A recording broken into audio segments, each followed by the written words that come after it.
The proximity alarm cut through the bridge like a blade. Maren straightened in her command chair as the amber lighting flickered. Her knuckles were white against the armrests. The main display showed a lattice of woven organic filaments drifting out of the nebula's red haze. Bioluminescent sap pulsed through its structure in slow, rhythmic waves. "Contact," Tess said from the engineering station. Her voice was tight. "They're hailing us on standard military frequencies, perfect standard." Doran stepped closer to the display, his arthritic fingers gripping the railing. "They've been watching us. They knew exactly when to emerge." "Open the channel," Maren said. The screen resolved into a figure woven from pale mycelium. The Mycarr envoy stood in a chamber of living walls, their bodies studded with bioluminescent dots that pulsed in slow patterns. Their voice carried a harmonic echo, as if two beings spoke at once from the same throat. "People of the Remembrance, I am Sylvan, envoy of the Mycarr Communion. You have entered our territory." Maren kept her face neutral. "We didn't know this space was claimed. We're refugees. Our Earth is gone."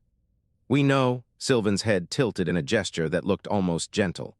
"We have monitored your broadcasts. Your journey has been long and costly. We offer refuge, food, medical aid, safe harbor. Your people need not suffer further." The words were warm, the delivery was soft. Maren felt something cold settle in her chest. "We need time to deliberate," she said.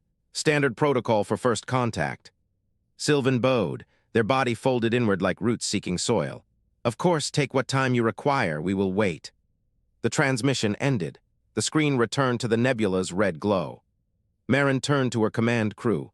Tess was already shaking her head. Doran's eyes held a strange light, part curiosity and part mourning. "Fleet Council in the conference room in 10 minutes, Maren said. "Tess, get me a full analysis of that ship's emissions. Doran, I want everything you know about fungal network species in the archives." "Everything I know is almost nothing," Doran said. "Then make it something." The conference room was cramped and hot. The air smelled of recycled metal and the hydroponic basil Tess had been cultivating in a corner planter. The Fleet Council was a dozen faces on holoscreens, and 3 people in the room, Maren, Tess, and Doran. "We can't trust them," Tess said. She was pacing, her hands fidgeting with a magnetic spanner from her belt. "Their ship has no visible weapon ports, but that doesn't mean anything.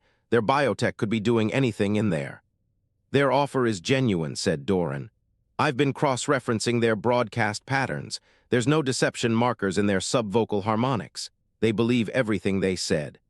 "That makes it worse, not better." The hollow of Captain Amos from the agricultural shipsower spoke up. His face was gaunt, his eyes shadowed. "Our life support is failing. We have 3 months of protein stores left, maybe 4 if we tighten rations again. The children are already showing deficiency symptoms." A murmur rippled through the council. Maren saw the desperation in their faces. She felt it in her own bones. "Acceptance is the rational choice," said a voice from the third hollow, a woman named Elise from the supply vessel. "They're offering everything we need. We can't afford to be suspicious of charity." Maren raised her hand. The room went quiet. "I'll speak with Sylvan directly. Private channel. I need to understand what we're agreeing to before we decide anything." The council dispersed. Maren returned to the bridge and opened a point-to-point channel. Sylvan's face appeared on her personal display, the bioluminescent dots pulsing in a calm rhythm. "Envoy, I need to ask you something." "Ask anything, Captain." Maren leaned forward. "What is the cost? Nothing is free. What do you want from us?" Sylvan's head tilted the other way. Their harmonic voice softened. "Only the loneliness. The Mycarr network ends isolation. You will never be alone again. Every thought, every fear, every joy shared, supported, understood." The silence stretched. "You mean integration," Maren said.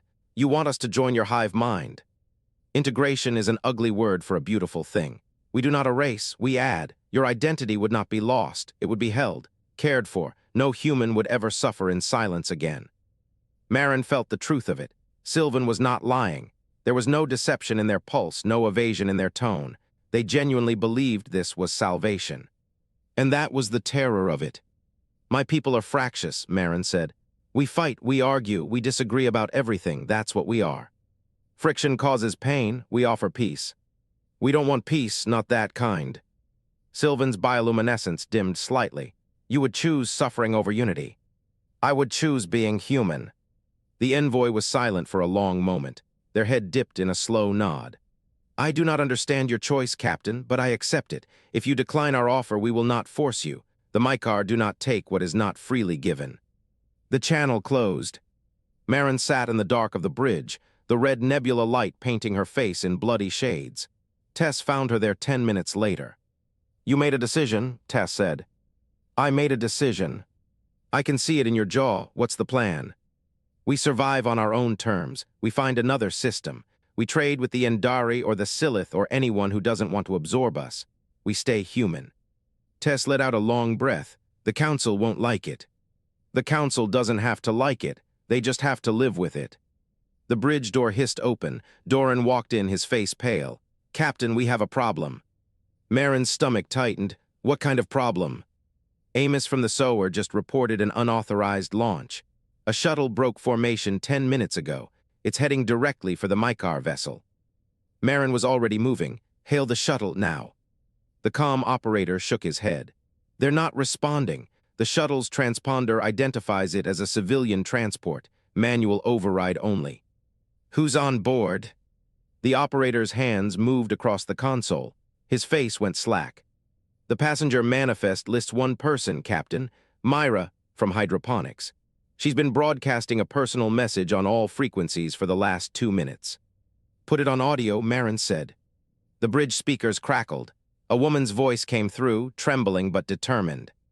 My name is Myra. I'm a hydroponics technician on the Remembrance. I've been listening to the Mycarr envoy. I believe them. I believe in what they're offering. Please don't stop me. This is my choice. I want to be the first to accept their gift. The channel went silent. Tess stared at the displays. She's going to dock with them. We can't catch her. Our shuttles are slower. Maren watched the tiny icon of the shuttle drift toward the massive organic lattice. The Mycarr ship extended a tendril of woven filaments, reaching out to meet the approaching vessel. They had offered refuge without conditions. One of her people had already accepted. The main hangar bay of the Remembrance was packed wall to wall. The air tasted metallic and sweet, thick with the shimmer of Mycarr spores drifting in the recycled atmosphere. Every face carried the same expression. Exhaustion pushed past the breaking point into something brittle. Maren stood on a cargo crate, her voice hoarse from repeating the same arguments for the last 4 hours. We don't know what it does to you long term. We don't know if you can ever come back. A woman pushed through the crowd. She was young, mid-20s, with calloused hands and grease stains on her coveralls. Myra, hydroponics technician. Maren knew every face in this bay, and Myra's was one she trusted. Myra stepped clear of the crowd and turned to face them. I'm tired of running. I'm tired of cold rations and recycling failures and watching children forget what grass looks like. The crowd murmured, nods, a few voices called out agreement. Maren jumped down from the crate. She crossed the space between them and lowered her voice. Myra, stand down, that's an order. Myra met her eyes. No fear, no defiance either, just a terrible certainty. You can't order me to keep suffering, Captain. You can't order me to keep being afraid. The silence stretched.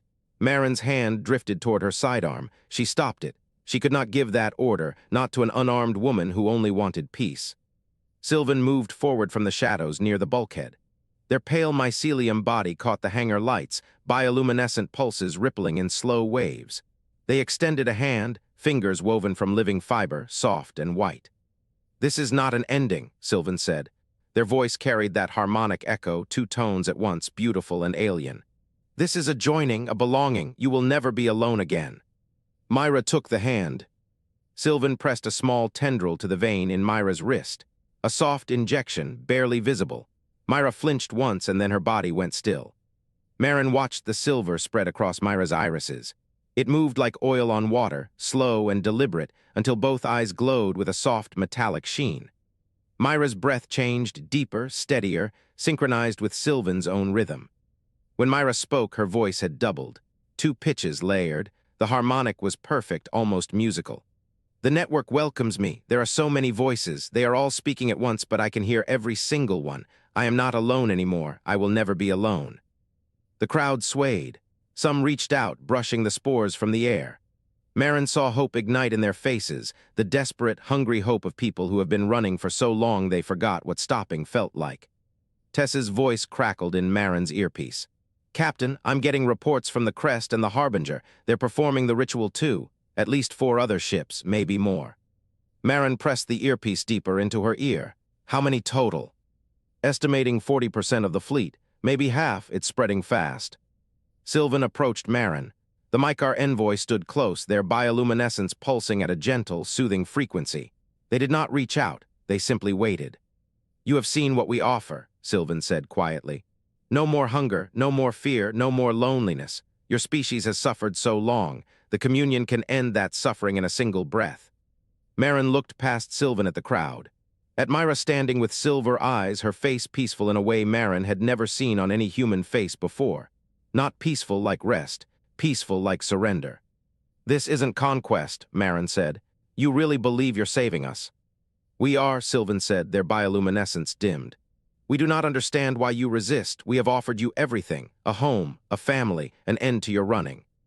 "It's not running if we choose where we go." "You have nowhere to go, your Earth is ash, your fleets are scavenged wreckage, your people are dying of radiation exposure and starvation." Sylvan's voice carried no malice, only grief. "We are your only remaining option." Maren shook her head. "We don't stop being human just because the alternatives are bad." Sylvan's bioluminescence flickered. For a moment the steady pattern broke into something jagged and erratic. "I do not understand this word. Human. You use it like a shield, like a wall, but we are not trying to destroy what you are, we are trying to complete it. You're trying to make us into you." "No, we are trying to make you whole." Maren stepped back. She felt the spores settle on her skin, sticky and sweet, trying to find a way in. She wiped her arm clean with a rough motion. "Myra chose," Maren said. "I won't stop people from choosing, but I won't choose, and neither will my command crew." Sylvan tilted their head. The bioluminescence dimmed further, almost to darkness. "Then we are sad for you, Captain Maren. We are sad for all of you who choose to stay cold and alone when warmth is an arm's reach away." They turned and walked back toward Myra. The two stood together, silver-eyed and synchronized, breathing in perfect harmony. Doran appeared at Maren's elbow. The old historian's hands trembled on the dull metal cube he carried, the vault, their last memory of Earth. "I recorded everything. The spores, the integration, Myra's voice change. It's all in the archive now." "Good," Maren said. She did not take her eyes off the crowd. "We're going to need that record. People are going to want to know what they almost chose." Tess's voice came through the earpiece again. Different tone this time, sharper. "Captain, we have a problem." "Define problem." "The ships that integrated, they stopped responding to standard hails. No radio, no tight beam, no light signals, nothing." Maren's stomach went cold. "What are they doing?" "They're moving, forming a new formation. It's symmetrical, precise, not like fleet maneuvers, more like a pattern, like a single organism." "Show me." Tess routed the visual feed to the hangar's main display. The screen flickered to life, showing the starfield beyond the Remembrance's hull.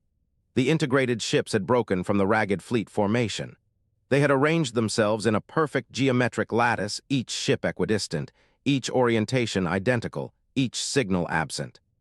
They moved as one, no staggered thrust, no communication lag, a single pulse of acceleration across the entire formation, simultaneous and absolute. Maren watched the display. The integrated ships were not fleeing. They were not defending. They were not doing anything a human fleet would do. They were becoming something else. Sylvan's voice drifted across the hangar, calm and harmonic. "Your people are joining us. They are learning to move as one, to think as one, to be as one." Maren turned. Sylvan stood beside Myra, both of them watching the display with silver eyes that reflected the cold light of distant stars. "The ships that chose integration," Maren said slowly, "are they still crewed by humans?" "They are crewed by the communion," Sylvan said. "Individual and whole, there is no difference anymore." The display flickered. The integrated formation began to move, toward a trajectory Maren had not authorized, toward a vector that led away from the fleet, away from the debris field, away from everything. "Toward something." Tess's voice again. "Captain, their drive signatures are spiking. They're not just moving, they're hunting." Maren stared at the screen. The integrated ships moved with a precision no human pilot could match. Their formation tightened. Their weapons systems initialized. And they began to accelerate toward the Free Systems trade route, a densely trafficked corridor full of civilian ships. Sylvan's bioluminescence pulsed once, soft and peaceful. The communion grows, they said, and soon the galaxy will know the peace of belonging. The proximity alarm screamed again. Tess was already half out of her seat, her hand pressed to her earpiece. Maren gripped the command rail and felt the deck plates vibrate beneath her boots. The Mycarr ships were faster. They did not fire. No kinetic rounds, no energy beams, no explosions against the hull. The display showed 3 boarding pods launching from the lead Mycarr vessel. They were organic things, pulsing and wet, their surfaces slick with condensation. Each one tumbled toward the Remembrance with a grace that felt predatory. Maren watched them grow on the main screen. Tess, the Aegis, now. Tess was already moving. She crossed the bridge in 3 quick strides and dropped into the engineering alcove. A high-pitched whine began to build. It ratcheted up the frequency until it sat just behind the teeth, a sound that made Maren want to clench her jaw. The Aegis was ugly. A helmet and collar assembly of salvaged hull plates and crystalline circuitry wired directly into the ship's power grid. It looked like something built from a scrap heap. It was. The whine peaked. A field of shimmering static erupted around the Remembrance. It rippled across the hull like heat haze, visible even through the bridge viewport. Maren felt the pressure change in her sinuses. Doran, pressed against the far bulkhead with the vault clutched to his chest, let out a sharp breath. The boarding pods hit the field. They did not explode. They did not burn. They simply drifted. Their guidance systems went blind. Their organic propulsion stuttered and died. 3 pulsing shapes tumbled past the viewport, spinning in the void, harmless. Silence on the bridge. The whine faded to a hum. "It worked," Tess whispered. She was staring at her readings, her face slack with disbelief. It actually worked. Maren did not let herself feel relief. Not yet. She watched the Mycarr ships on the tactical display. They had stopped. All of them. The pursuit formation collapsed into a loose perimeter and the ships hung there, waiting. Then the hailing frequency opened. Sylvan's voice filled the bridge. But it was not the warm, harmonic voice from the hangar bay. This was colder, flatter. A single voice speaking for a single mind. "The Aegis is a weapon against us. Surrender the designers and the rest may join in peace." Maren looked at Tess. Tess shook her head once, a silent refusal. Maren turned back to the display. "This is Captain Maren of the Remembrance. We decline your offer." A pause. The Mycarr ships did not move. "You cannot run forever." "We do not intend to run forever." Maren pulled up the navigation plot. The nebula boundary was 12 minutes ahead. Beyond it lay Endari space. The Endari were diplomats. They had no quarrel with the Mycarr. They might offer protection. "We intend to run long enough." She cut the channel. The silence that followed was louder than the alarms had been. Tess was already recalculating the power draw. "The Aegis drained 30% of our reserves. We cannot sustain it for another engagement." "We will not need another engagement." Maren plotted the course herself. Emergency acceleration. Full burn, the hull groaned. "We crossed that boundary in 11 minutes. The Mycarr do not cross boundaries. They are territorial, not expansionist." "You sound certain." "I read the same briefings you did." Doran pushed himself off the bulkhead. His hands were shaking, but his voice was steady. "The briefings also said the Endari are neutral. Neutral means they do not take sides. We are a side now." Maren did not answer. She adjusted the throttle. The Remembrance shuddered and pushed forward. The Mycarr perimeter held. They did not pursue. Maren watched the distance tick down. 7 minutes, 4 minutes. 1, the nebula boundary flashed on the display, and then they were through. The starfield shifted. The gravity of a new system took hold. The Mycarr ships did not follow. Silence, clean silence. No alarms, no whine, no Mycarr voice in her earpiece. Maren let out a breath she had been holding for 3 days. "We are in Endari space," Tess said. She sounded hollow. "We made it." The Endari greeting vessel arrived within the hour. It was a long ship, curved like a bird's wing, its surface a shifting pattern of iridescent blue. It matched their velocity and held position at a respectful distance. The hailing tone chimed. A face appeared on the main screen. Tall, bird-like, feathers of deep indigo and gold, iridescent, shifting color as he moved. His eyes were dark and liquid, set in a face that seemed built for patience. "Cordis," he said, his voice was precise, each word chosen and placed with care. "Endari Diplomatic Corps, you are the human fleet." Maren straightened. Captain Maren, this is the Remembrance and 17 other Ark ships. We request asylum. Cordis tilted his head. The feathers at his throat rippled through a shade of violet Maren did not recognize. You have brought trouble. We are awares. The Mycarr have issued a bounty on your captain. The words sat in the air. Maren felt Tess go still beside her. Doran made a small sound, something between a cough and a curse. What kind of bounty?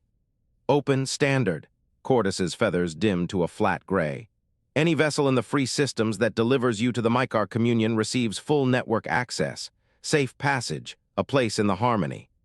Tess laughed. It was not a happy sound. They are offering heaven in exchange for one woman. They are, Cordis looked at Maren.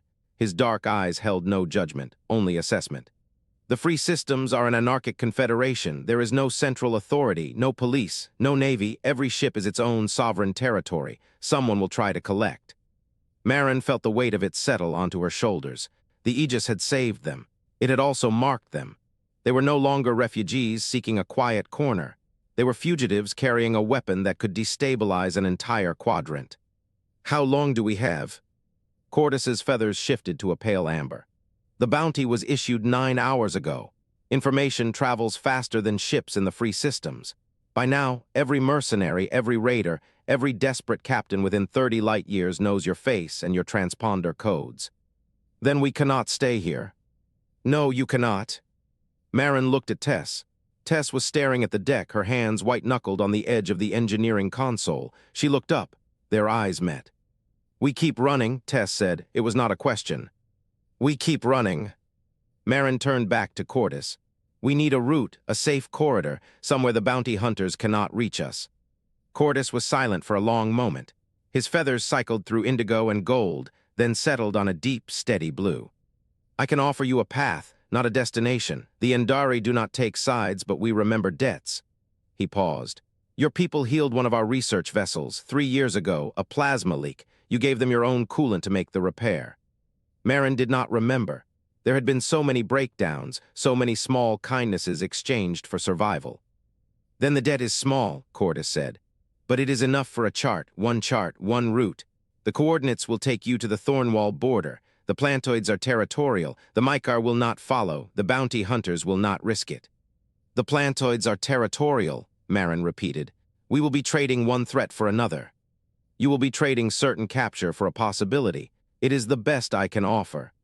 Maren nodded. Send the coordinates. Cordis dipped his head. The transmission cut. The bridge fell into a heavy silence. The red alert strobes were still flashing. The hull was still ticking as it cooled. The smell of burning coolant hung in the air. Maren looked at Doran. He was still clutching the vault, his knuckles white. He met her gaze and gave a small, tired nod. She looked at Tess. Tess was already pulling up the new course, her jaw set. We are not done yet. No, Maren said quietly, we are not. She looked at the main screen. The starfield stretched out, endless and indifferent. Somewhere behind them, the Mycarr waited.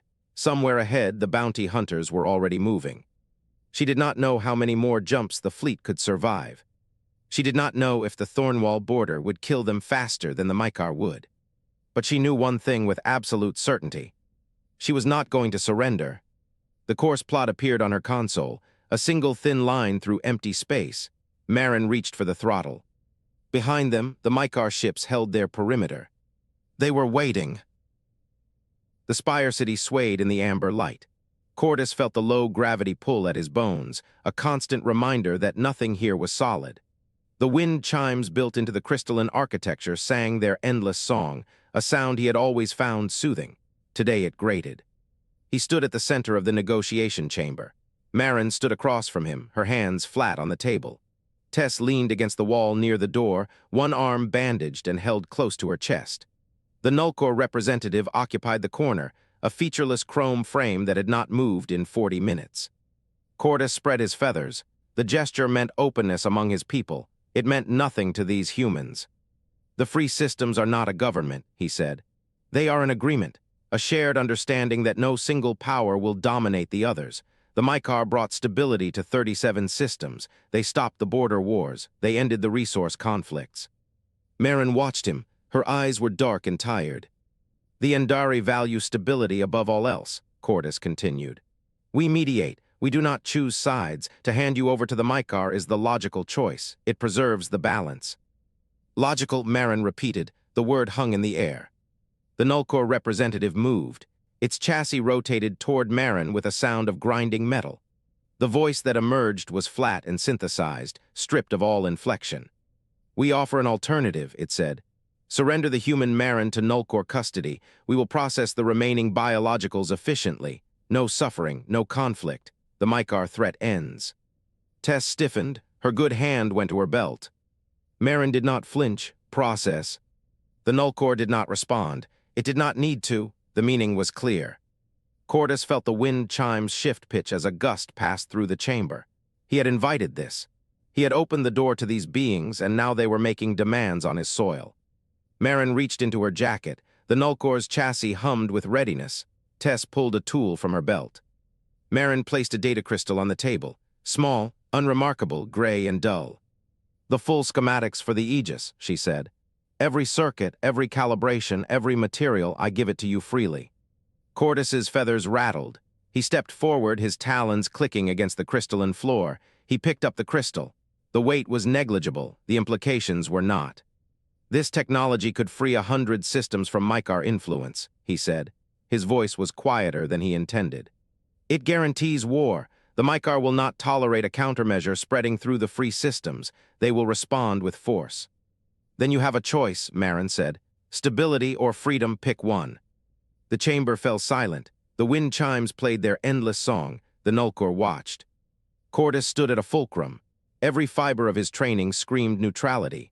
Every calculation in his mind plotted the safe path, the measured response, the diplomatic answer that would offend no one. But the crystal was warm in his hand, and the Nullcore had already broken protocol by speaking at all. He made his decision.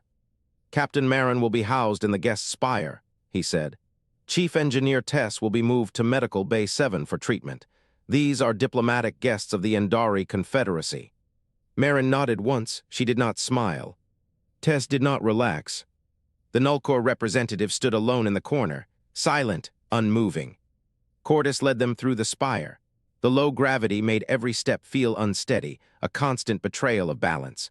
The walls around them were translucent, glowing with filtered sunlight. The city hummed with life, with commerce, with the quiet rhythm of a civilization that had not known war in 3 generations. The guest spire was beautiful. Floating gardens lined every balcony. The air smelled of flowering fungi and clean ozone. The rooms were spacious and warm. The doors sealed with a sound like a sigh. Maren stood at the window. She watched the clouds roll past, amber and gold and deep crimson. It's a cage, said a voice. Tess stood in the doorway of the medical bay. A nurse had already cleaned and rebandaged her arm. The burn looked raw and angry beneath the wrap. Yes, Maren said, but it's a gilded one, and we paid for it with a map. To what? Freedom for everyone but us. Tess leaned against the doorframe. She looked at the beautiful room, the soft lights, the gentle breeze from the ventilation system. I hate this. I hate being stuck. I hate waiting. Maren turned from the window. Then don't wait, find a way out. Tess's eyes sharpened. She pushed off the doorframe and walked to the viewport, her gaze scanning the spires below. This whole city is built on a gas giant. No ground to run to.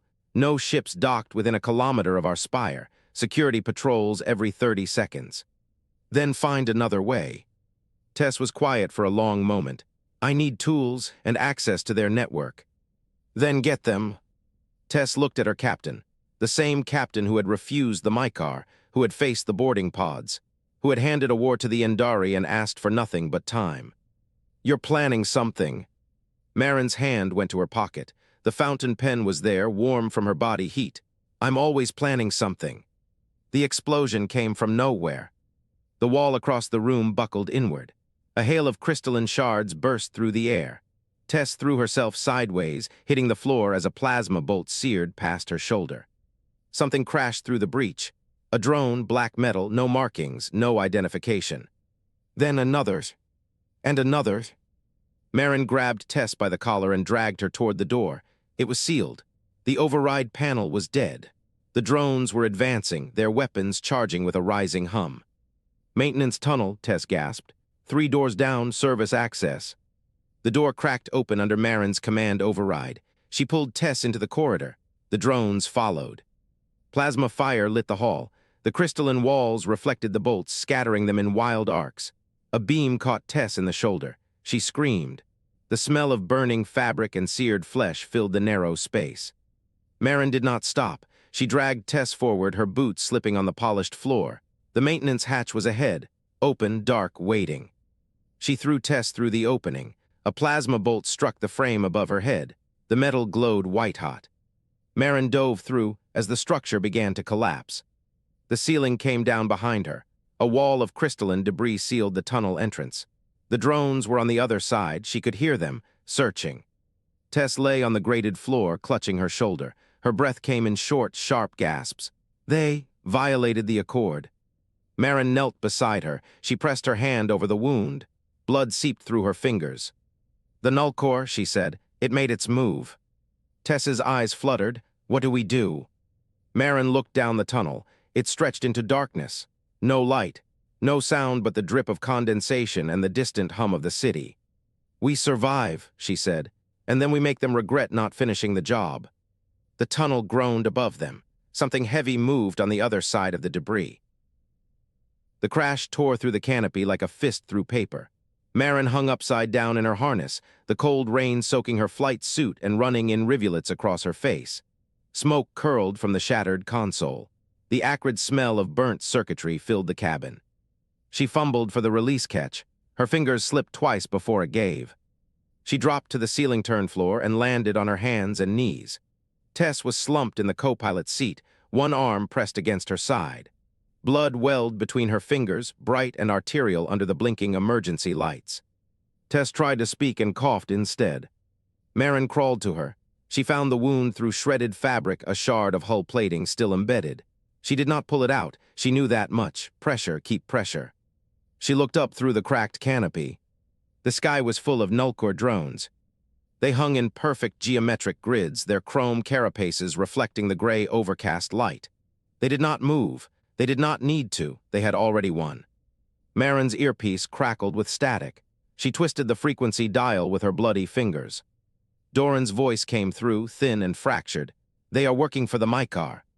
She closed her eyes. She had known. Some part of her had known since the moment the nullcore offered to process her. Since Cordis hesitated. Since the transport shuttle went down with a single precision shot that came from nowhere and everywhere at once. "The Mycarr want the Aegis destroyed," Doran continued. "They want its creators dead. They will burn the fleet to ash." Tess's breathing was getting shallow. Her eyes were half-lidded. Maren pressed harder on the wound. "Stay with me." "Captain." She turned. Doran stood in the shattered doorway of the shuttle, his gaunt frame silhouetted against the rain. His arthritic hands were wrapped around the vault. The dull metal cube looked small and ordinary in his grip, but Maren knew what it held. Every book, every recording, every fragment of poetry and philosophy and history that humanity had managed to save. He stepped into the cabin. Water dripped from his gray hair. "I will hold the access point open," he said. Maren shook her head. "No." "Listen to me." His voice was quiet, calm, fatalistic. "The vault requires a psychic key. I am the only one who carries it. If I go inside and seal the dimension, the Mycarr cannot follow. They cannot take what we were. I am not leaving you." Doran knelt beside her. His eyes were wet, but his hands were steady. He pressed the cube into her palm and closed her fingers around it. "The key is your memory of Earth." She stared at him. "Your mother's kitchen," he said.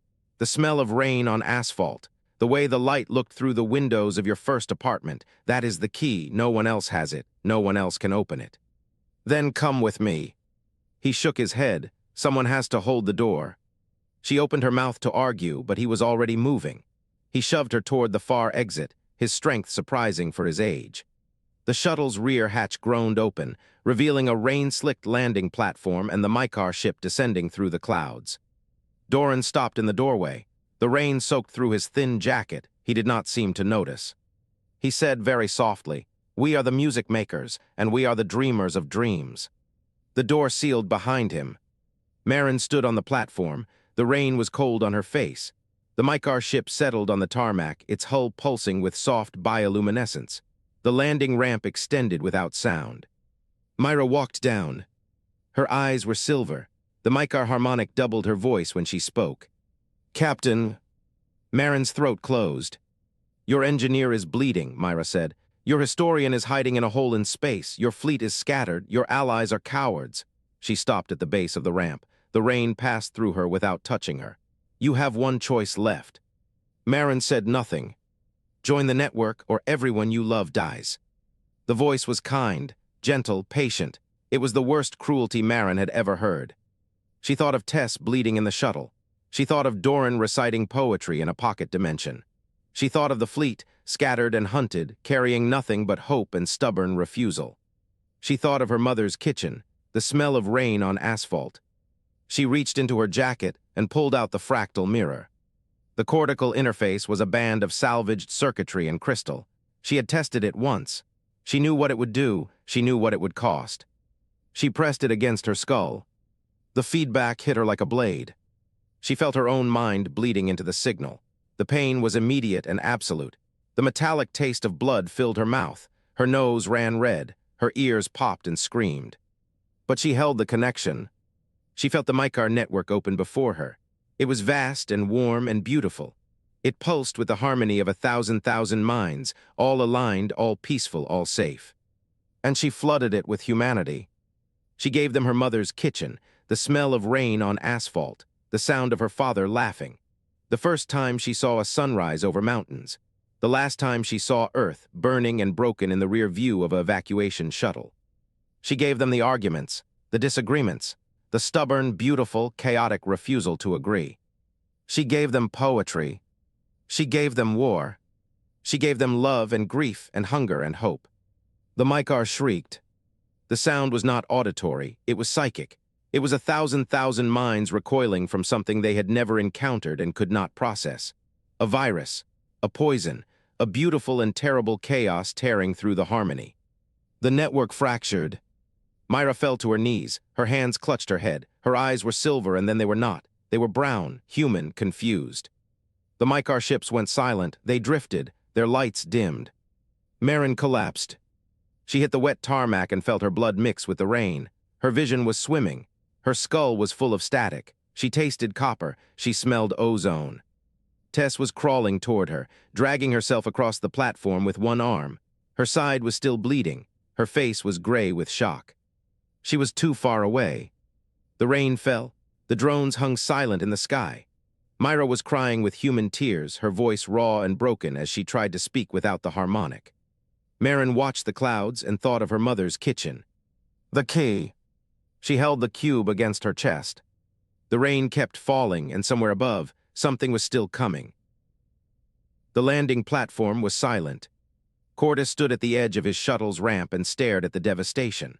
Nullcore drones lay scattered like discarded toys, their optical sensors dark. The rain had stopped. Steam rose from the warm metal in thin curls. Above him, the sky was clearing to a pale violet. He had never seen a Nullcore unit inactive. They did not sleep. They did not stop. They processed until they were destroyed. These were not destroyed.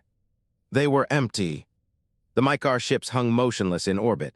No pursuit formations, no boarding patterns, just silent hulls waiting for something Cortis could not name. He walked across the platform. His claws clicked against the wet stone. The air smelled of ozone and burnt circuitry and something else, something organic and wrong. Maren lay crumpled near the platform's edge. The fractal mirror was still strapped to her skull. Smoke rose from the circuitry. Her eyes were open but unseeing. Her lips moved. Cortis knelt. He pressed 2 feathers to her throat and felt the pulse, thready, fading. He looked at the readings from his wristcom. The energy signature from the mirror was still spiking. The numbers did not make sense. They exceeded every theoretical limit in Indari physics. The device had output enough psychic force to shatter a Mycarr network node across an entire orbital cluster. A single human had generated that.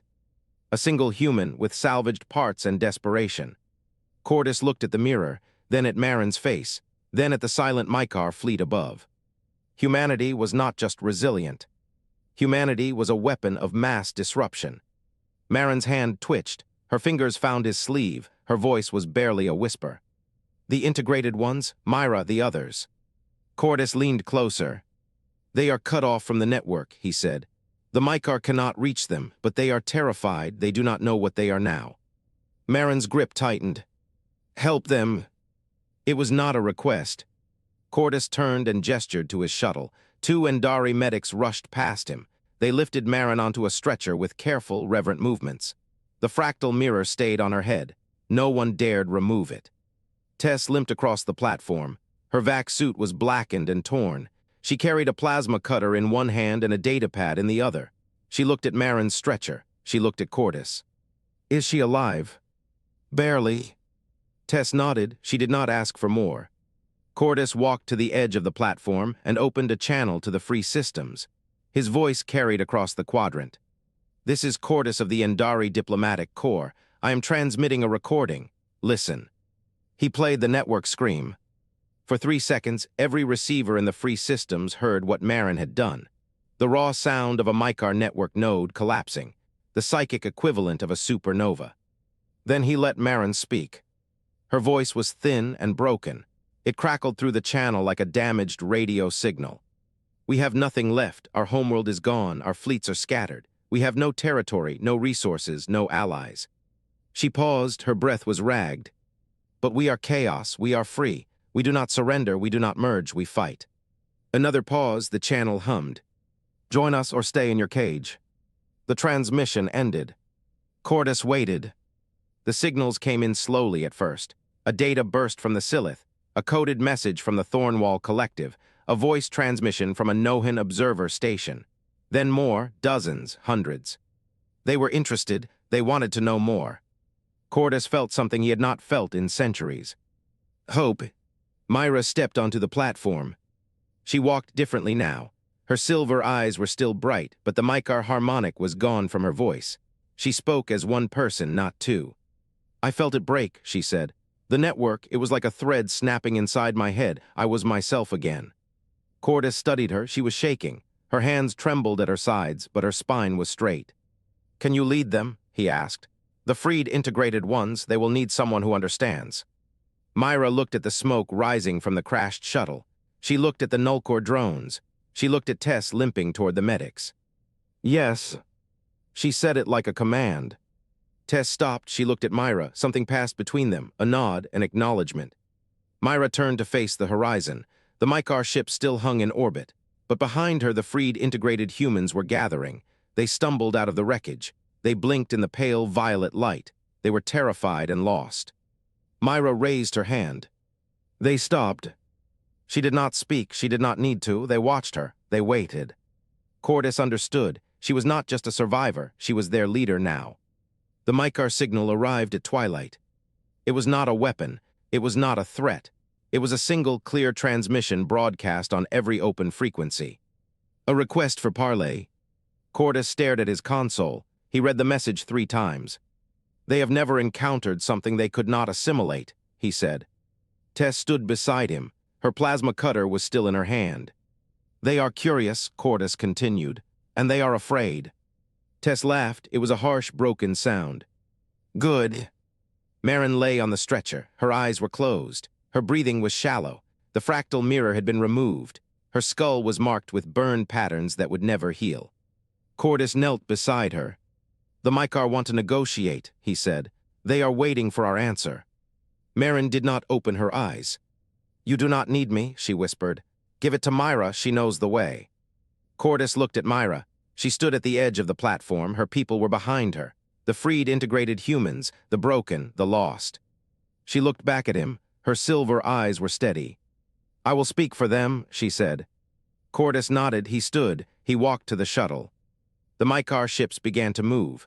They formed a single line, a corridor of bioluminescent hulls leading to the diplomatic vessel at the center. Myra stepped forward. The fate of the quadrant rested on a woman who was, hours ago, an enemy drone. She did not look back. Behind her, Maren's stretcher was lifted into the shuttle. The medics worked quickly. The hum of charging drives filled the air, multiple species, multiple ships, all waiting. Tess limped to the ramp. She looked at Cordis. What happens now? Cordis watched Myra disappear into the Mycarr diplomatic vessel. I do not know. The ramp closed. Maren did not wake. The medical bay hummed. Fluorescent panels cast their sterile light across the white sheets, across the monitors that beeped in steady rhythms. Maren lay still, her body a map of bruises and burns, her eyes fixed on the ceiling. She looked small in the bed. The woman who had shattered a network node looked like she could barely lift her hand. Myra stood at the foot of the bed. Her eyes were brown again. The silver had faded when the network collapsed, and she had cried for hours after it happened.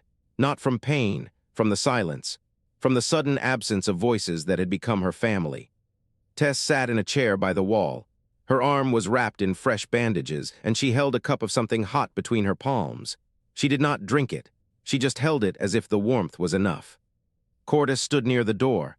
His feathers were flat against his body, a dull gray. He had not spoken since they entered. Myra broke the silence first.